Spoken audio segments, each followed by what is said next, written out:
ময়মনসিংহের হালুয়াঘাটে শ্বশুর বাড়ি থেকে এক ব্যক্তি ও তার মেয়ের গলা কাটা মরদেহ উদ্ধার করেছে পুলিশ।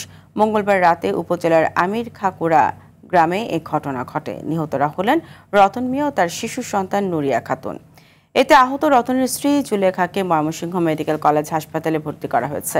এই ঘটনায় নিহত রতনের শ্বশুর দুলাল ও তার স্ত্রীকে জিজ্ঞাসাবাদের জন্য আটক করা হয়েছে।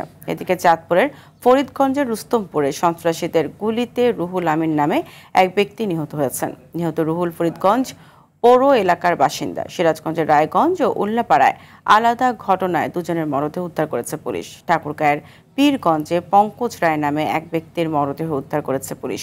দুপুরে উপজেলার ভ্যাপড়া এলাকার একটি দোকানের বারান্দা থেকে তার মরদেহ উদ্ধার করা হয়।